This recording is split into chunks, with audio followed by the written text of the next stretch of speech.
is an experiment. From taking our first breath to walking into the theater tonight. And the outcomes can be anything but predictable. Have you noticed that?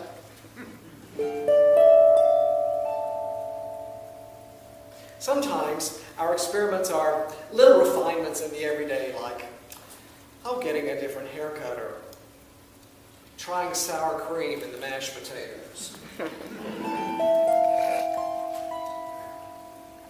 Other times, we experiment with taking a different job or moving to a new home.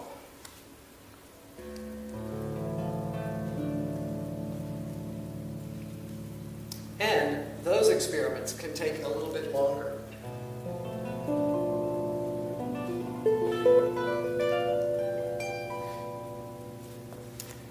And then, there are those times in life when we experience our own personal solar eclipse.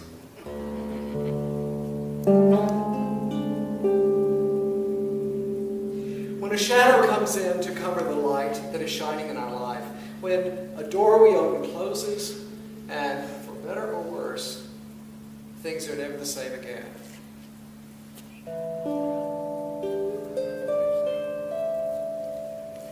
And life gets interesting. Shakespeare said, "The play's the thing, so let's go play." And maybe we will see what was truly light and truly shadow in this experiment we call being human.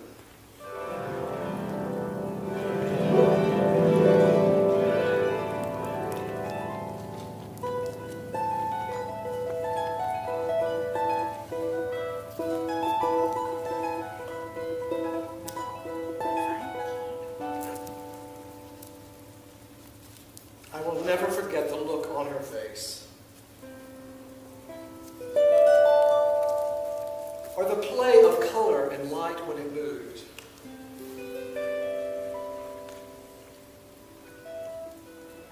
As she ran and spun, the fabric lifted. It danced in the wind, the bright colors of visual laughter that reflected her home. My little sister was playing in her sundress.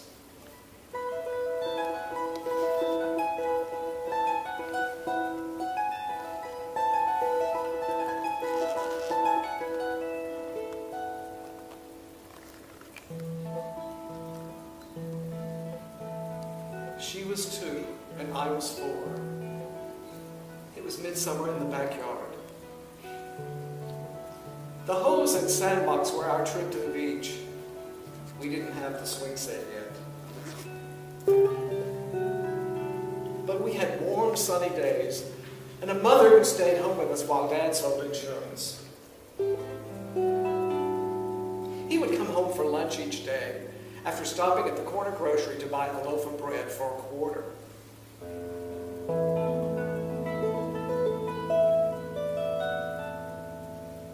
It was a good life.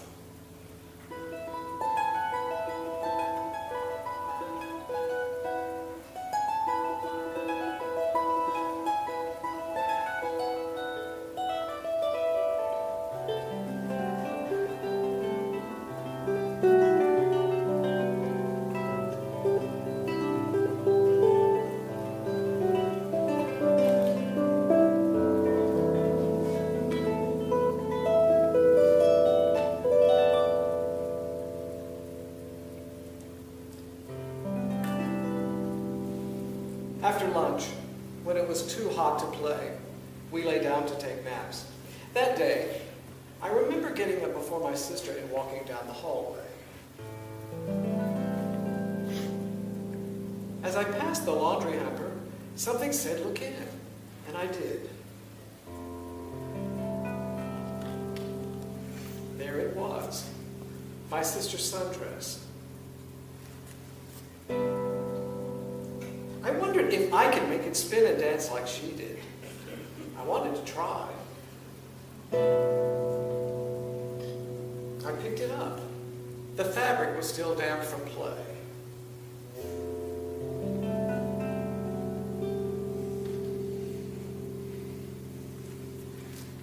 The skirt was tight on my body as I pulled it over my t-shirt, but it hung free in symmetrical folds, calm as the air in the house that was columned by the summer heat. I gave an exploratory twist, and the fabric responded, the folds shaking and moving.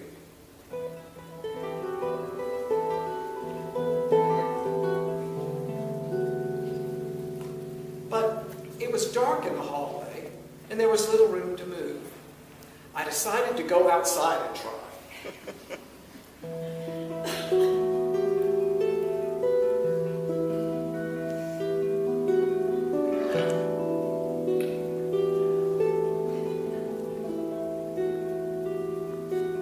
The sun was hot, but brilliant when I began.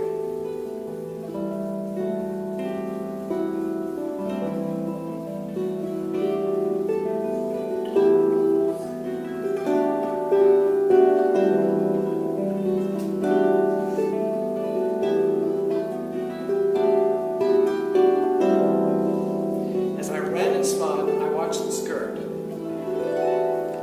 It lifted and flared in response to my movement.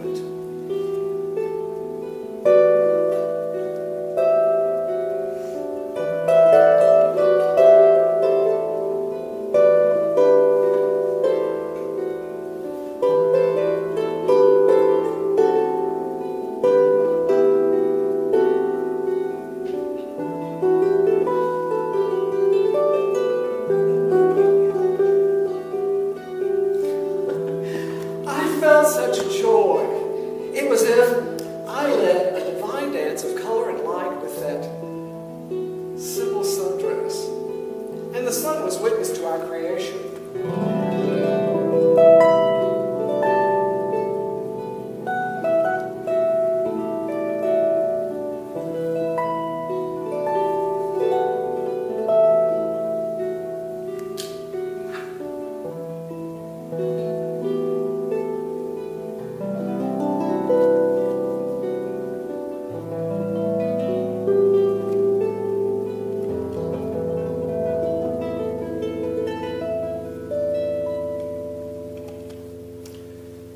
Soon we had another witness.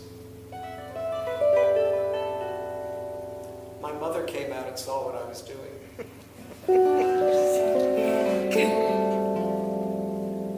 But she said nothing, so I continued to play.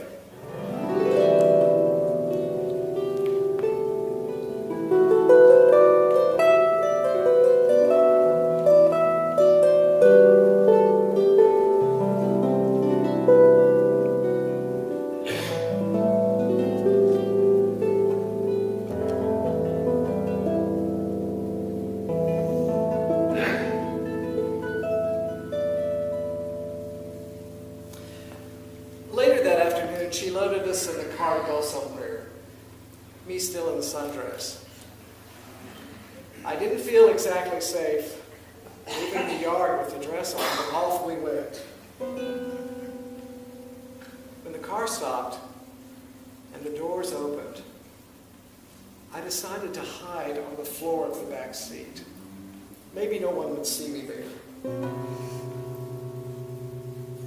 Soon I heard voices, and the back seat bent forward, and a big man grabbed me and pulled me from safety. He asked me why I had on my sister's dress. So I showed him.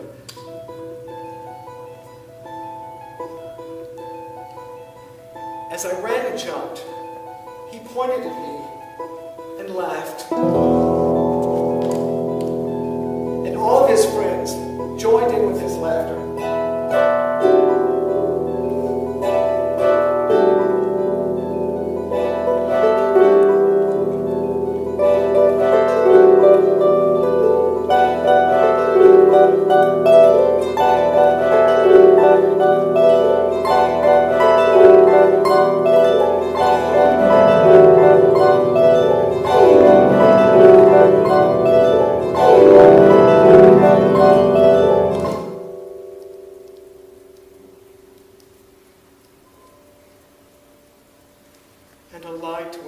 inside of me.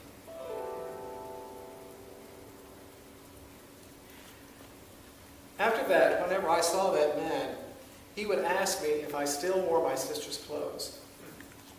And every time, the sting of grief and judgment returned. But you know what really happened? My connection to beauty and joy didn't die.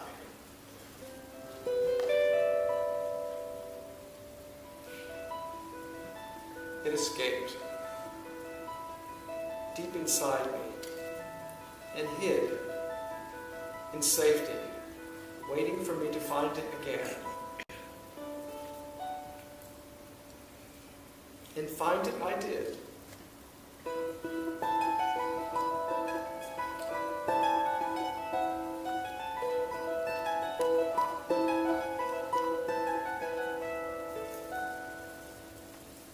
And that's the story it's time to tell.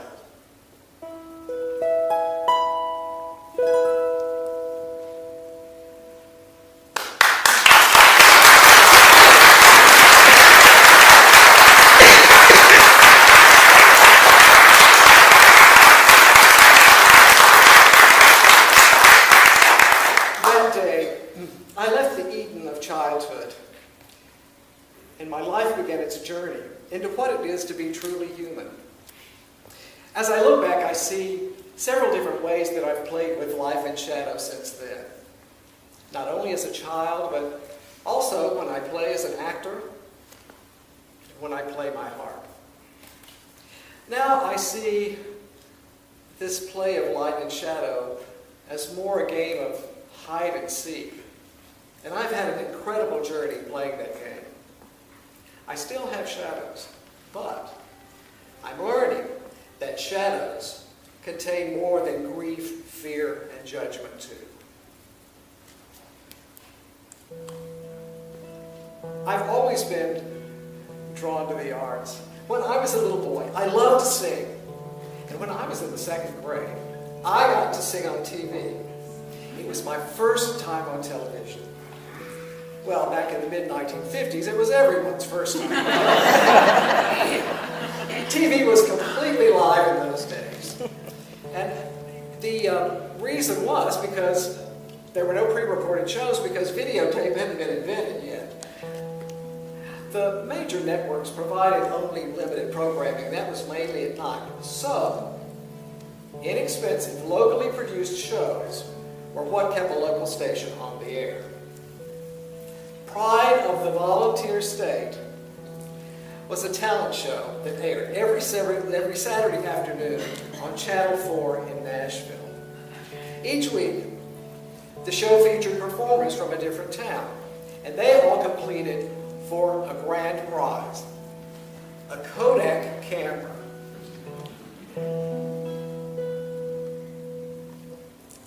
Clarksville's Day, April 2nd, 1955, Miss Mitchell, my elementary school teacher, took some of us to compete for the Kodak.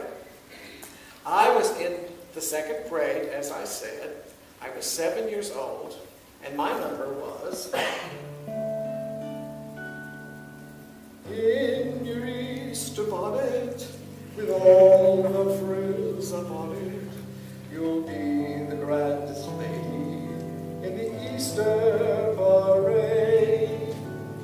Now, I was feeling pretty grand myself because I had a shiny silver top hat that was part of my costume. I'll be all in clover, and when they look you over, I'll be the proudest fellow in the Easter parade. I didn't know what being all in clover meant, but I was tall, in a black tie and tails, and carried a cane to complete my dapper outfit. But it was lucky that they looked me over before curtain time. Oh, the curtain. Well, we weren't on a stage. We were just on this big floor. And there was a curtain on a rod that came down and made the TV look like a stage. We had a camera dress rehearsal. On the avenue, Fifth Avenue, the photographer would snap us. Well, after the rehearsal, the director came up and told me that I couldn't wear my top hat. He said the glare off of it was so bright that it would blow out the TV cameras. Well, there went my ace in the hole for the prize.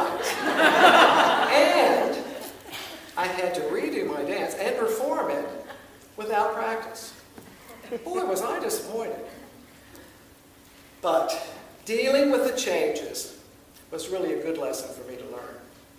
I learned that in show business, you have to go with the flow, and in life as well. And that was my take on that day. The Kodak went to a beautiful blonde teenage dancer who did an interpretive dance.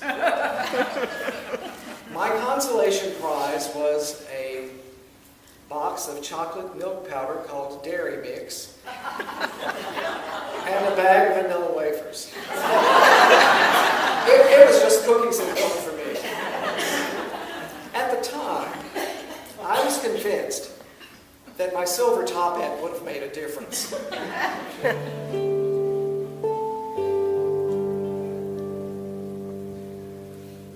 When I was in 5th grade, Miss Mitchell took me to hear the Columbus Boy Choir, America's Singing Boys. They were on tour with the Clarksville Community Concert Association. Now, I love the concerts, but I love the Community Concert Association membership card almost as much, and here's why. The usher always punched a hole in one of those images that was around the card, and the punch always seemed to be a hint at what we would see that day. Like, if the man with his hands out and his mouth open got punched, we got a singer. Or if the girl in the funny shoes got punched, we got dancers. I always hoped that the big harp down in the corner of the card would get punched, but it never did. Anyway, that day, we got singing boys my own age. Now, I was in a boy choir in school, but it was nothing like this one. In the second half of the program, they performed an operetta that Mozart wrote when he was just their age, 12. The boys all had fancy costumes and powdered wigs. Wow, I was really impressed. I had been in an operetta myself in the 3rd grade. I had played Hansel and Gretel in Miss Goodner's class.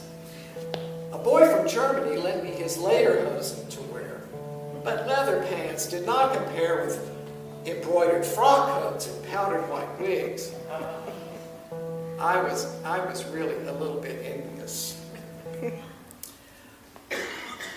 After the concert, the choir director asked if there were any boys in the audience who would like to audition for the choir. Well, Miss Mitchell asked me, and of course I said yes. I sang, "My country 'tis of thee, sweet land of liberty, of thee I sing." And the conductor took my name and address. Several months later, a letter from the Columbus Boy Choir School came, and it said that I had been selected to join the choir and invited me to a summer camp to see how I might fit in. From every mountain side, let freedom ring. Thank you, Miss Mitchell. My parents were thoughtful and talked with me about it, but it was beyond anything they could consider. I was only 10, and they took their responsibility to me seriously.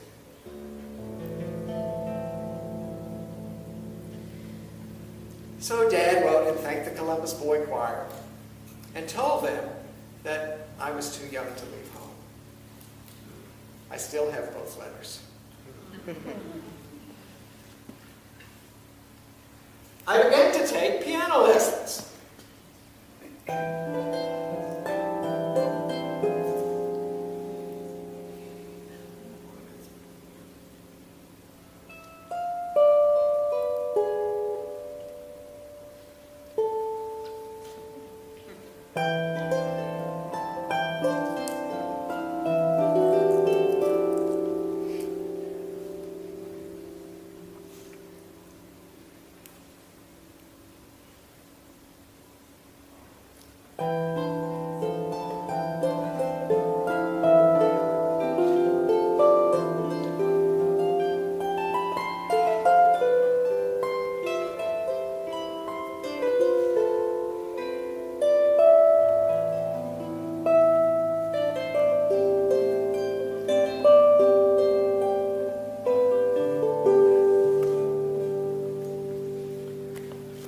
About as good as I was going to get.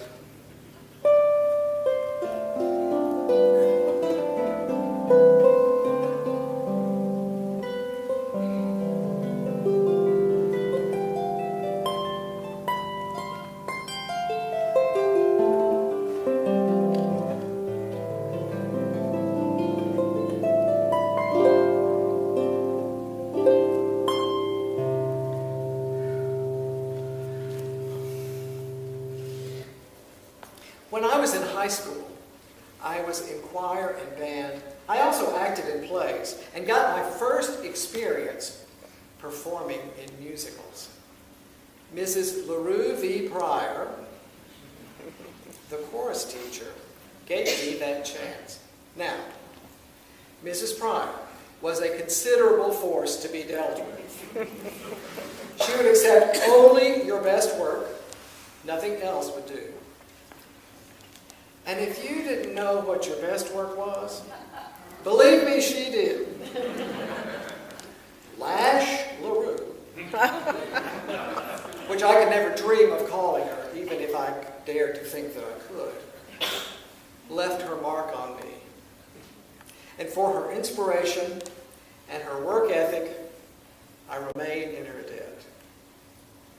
Thank you, Miss Pryor. I obtained a music education degree and taught piano for a few years. But soon, life was to give me another chance to leave home.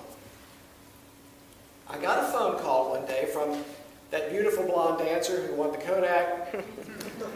She was now my Aunt Rosemary, but we called her Kitty.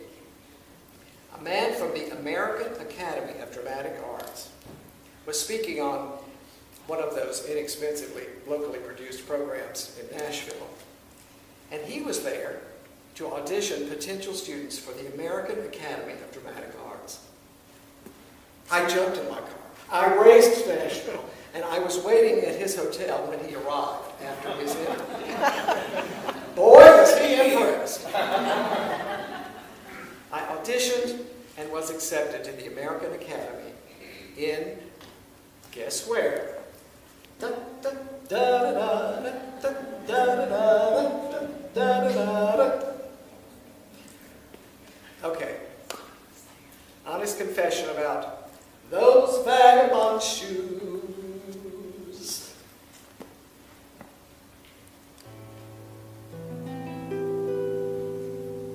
I always knew that I was different as a child, but I didn't know that that difference had a name until I was grown. I was gay.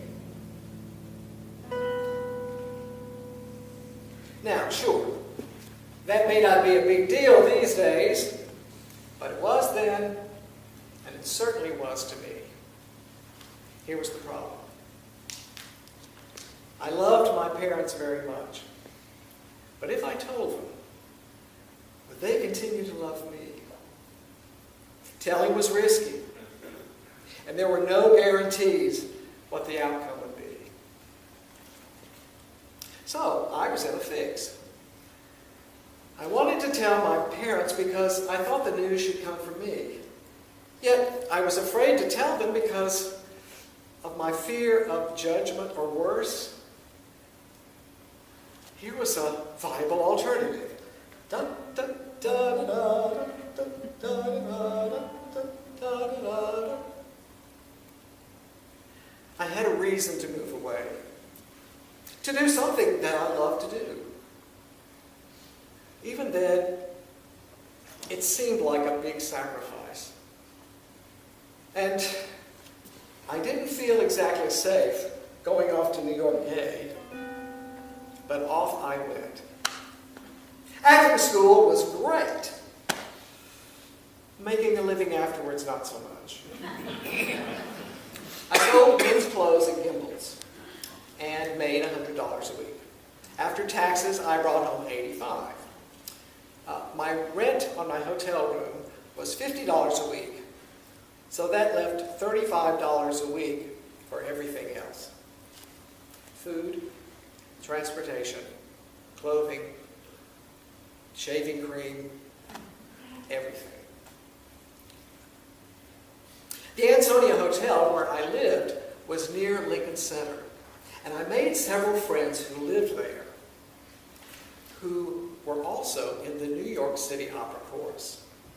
And through them, I got my first chance to do something I really wanted to do. Now, I was immediately drawn to opera. Well, I had third grade experience playing Hansel, right? But actually, I think it was more related to a recurring dream that I had when I was little. In my dream, everyday people suddenly find themselves stopping what they're doing, leaving their homes, their offices, the shops, and coming together in a large open space. Once they are there, they begin to sing the most beautiful music that anyone had ever heard.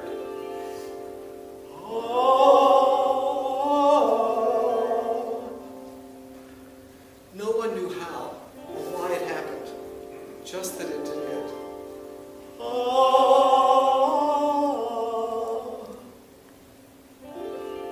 When the music ended, they all went back to their everyday lives. But deep down, they were changed forever by their experience.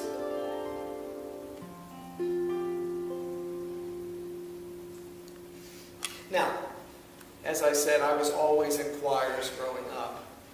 So the idea of people singing to tell a story seemed a natural extension of life to me. I auditioned as an actor for the New York City Opera, and soon I was employed as a character mime. Now, I think I need to define some terms here. A character mime is someone who appears in opera as part of the action but doesn't sing or dance. Sometimes character mimes are called spear carriers, but I prefer the more inclusive term, character mime. Besides, I was too short to be a spear carrier. Audition, in this case, meant writing down your shoe size and measurements to see if you fit any of the costumes that they needed. Fitting the clothes, and the boots in particular, was a basic requirement for getting hired.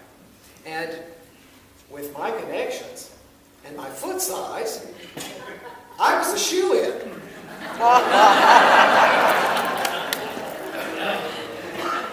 No groans, please. Employment meant $4 an act for wearing the clothes, using the props, and doing any staging that was required. Well, I thought easy enough. I'd probably do it for free anyway.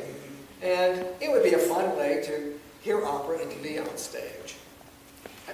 Well, at any rate, it was a better way to be in show business than, say, the guy who gives enema to circus elephants, right?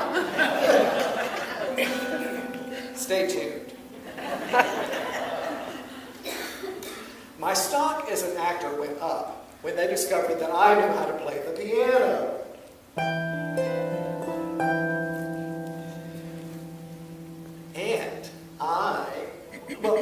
Let me tell you why.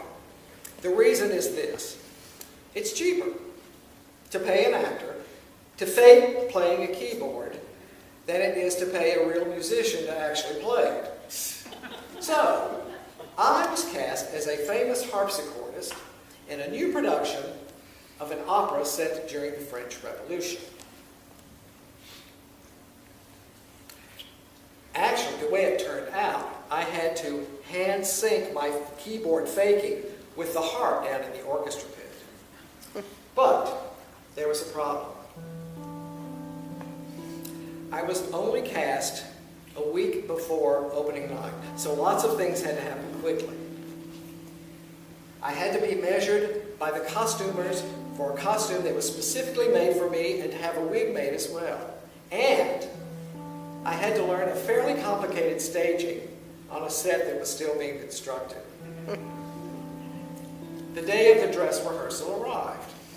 I wore jeans and boots, street clothes, to the theater.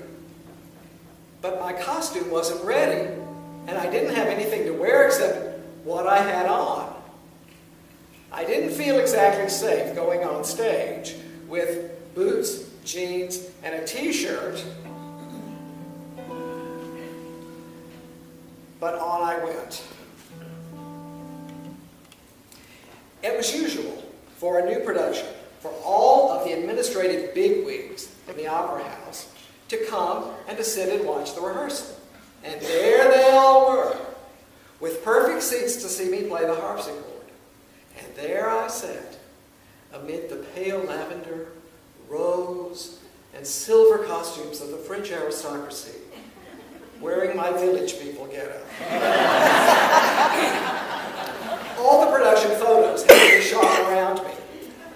I was so self-conscious.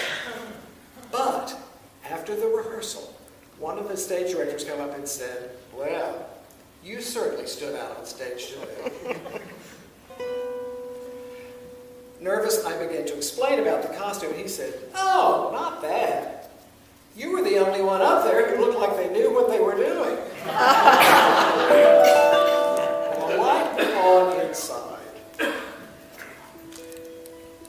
On opening night, in fairy tale fashion, my perfectly fitting gold brocade costume and heels with red shoes arrived an hour before the curtain went up. And in my white wig and black velvet beauty mark, I looked exactly as I had imagined looking all those years ago, hearing those boys sing Mozart. The New York newspapers were out on strike. But the next day, a review in a Philadelphia newspaper mentioned my character and a comment about the intricacy of the staging. Bravo!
there I was, a horse.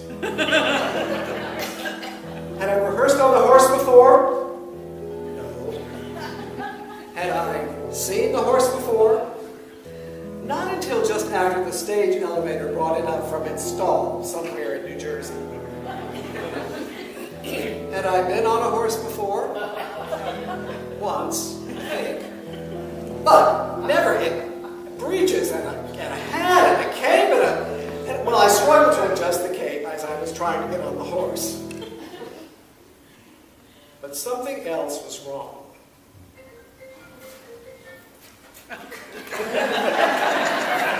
God is calling. As they began the beautiful overture, brilliant overture to Act 4, and I began to get into character, the horse began farting. The smell was... Everybody backstage scattered and muttered, gasping for air, and looking at me and the horse with dirty looks. Well, I didn't feel exactly safe going on stage riding a farting horse. But the show must go on.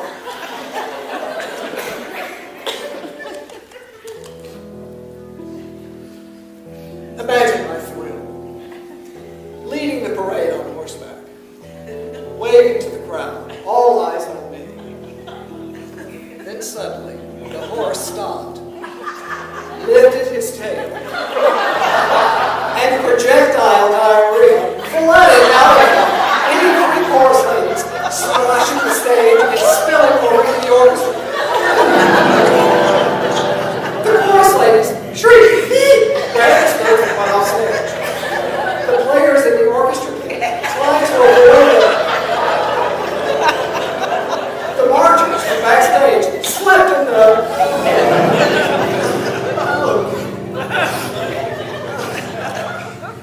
Then, suddenly, the last two horses and the cleaning crew came on the stage. Remember the cleaning crew?